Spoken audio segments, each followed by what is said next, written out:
से भी जो है उनका एडिशनल नोट है ना, आप दोसानी पढ़ेंगे जी, तो अब आप दोसानी पे आज दोसानी हैज एंडोर्स्ड दिस। आपने स्टार्ट किया पैरा 8 से जी। पैरा 8 में आया बिटवीन द पार्टीज 187 नहीं सर, नहीं, जो 184(3) में वो आ गए ना। नहीं। सर मैं अर्ज करता हूँ मुझे थोड़ा सा आगे पढ़ने इसमें दें। यही आपने खुद पढ़ा है सर ठीक पैरा हो 8 गया में। सर, जहां पे but then ultimately they say we can even invoke 184(3). So when they invoke 184(3), then the scope becomes much wider. Whether Election Commission was party in it, In which case? in the case before the High Court and the case before us. Yes, yes. So the parties were there. Yes, no, yes, the Election Commission is party. But sir, the issue here is about PTI, what my lord is perhaps referring to. I'll come to that in a moment.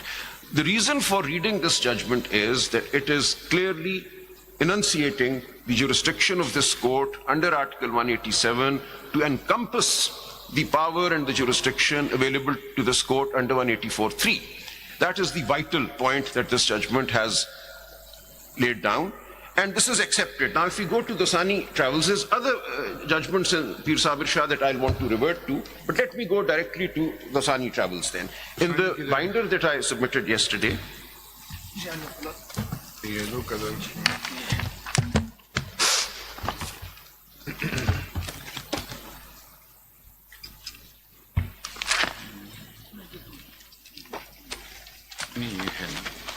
this is PLD 2014, Supreme Court, page 1. It was primarily related to the Hajj cases, travel agents.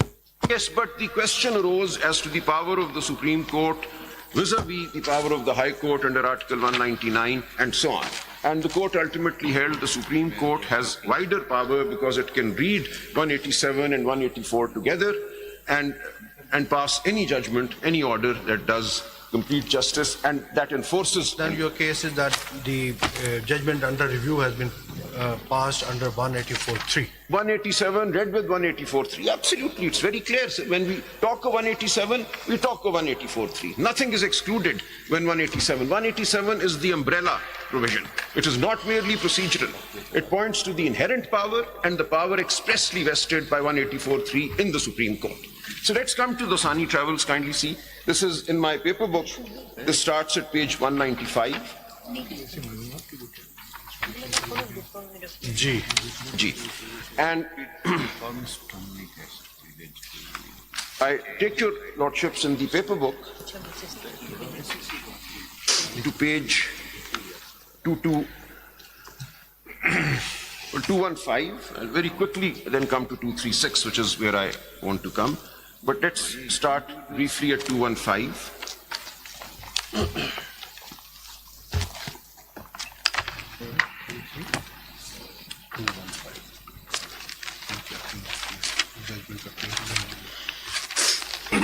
Para 13, the respondent at petitioners had sought judicial review of the Hajj policy by invoking article, this is para 13 at page 215 of the paper book.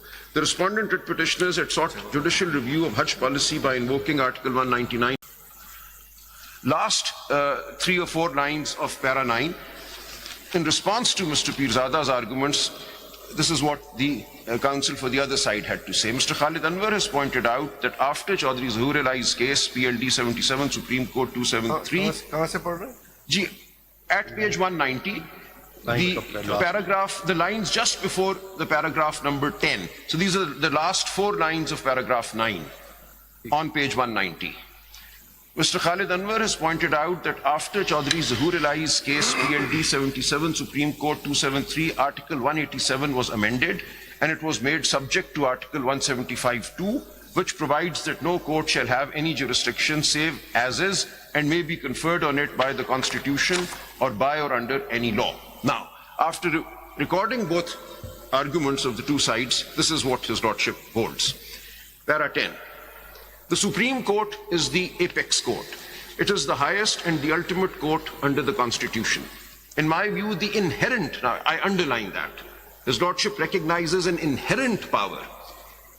In my view, the inherent and plenary power of this court, which is vested in it by virtue of being the ultimate court, it has the power to do complete justice without in any manner infringing or violating any provision of law. So this is the 175(2) constraint. It can't infringe a law, it can't violate a law, but other than that, it has plenary inherent powers. It does not need to point to a legal provision to say this is why we are doing this, particularly when a constitutional deviation is being cleansed, as I'll come to the case law later. So it has inherent and plenary power, subject only to that it should not violate any given law. While doing complete justice, this court would not cross the frontiers of the Constitution and law. The term complete justice is not capable of definition with exactitude. It is a term covering variety of cases and reliefs which this court can mold and grant depending upon the facts and circumstances of the case. While doing complete justice, formalities and technicalities should not fetter its power. It can grant ancillary relief, mold the relief within its jurisdiction depending on the facts and circumstances of the case, take additional evidence, and in appropriate cases even subsequent events may be taken into consideration. Ronald Rotunda, in his book Treatise on Constitutional Case Law, A Case Substance, 2nd edition, volume 2, page 90, has stated that the Supreme Court is an essence of a continual constitutional convention. The jurisdiction and the power conferred on the Supreme Court does empower it to do complete justice by looking to the facts, circumstances, and the law governing a particular case. Article 187 does not confer any jurisdiction. It recognizes inherent power of an apex court to do complete jurisdiction and issue orders and directions to achieve that end. Inherent justification is vested in the High Court and subordinate courts while dealing with civil and criminal cases by virtue of provisions of law. The inherent jurisdiction of this court to do complete justice cannot be curtailed by law, as it may adversely affect the independence of judiciary and the fundamental right of persons to have free access to the court for achieving complete justice. This enunciation may evoke a controversy that as Article 175(2) restricts Article 187, it will create conflict between the two.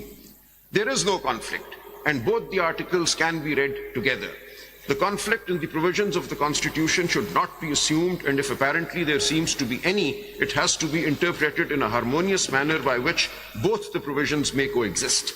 One provision of the Constitution cannot be struck down being in conflict with the other provision of the Constitution. They have to live together, exist together, and operate together. Therefore, while interpreting jurisdiction and power of the superior courts, one should look to the fundamental rights conferred and the duty cast upon them under the Constitution. I underline this.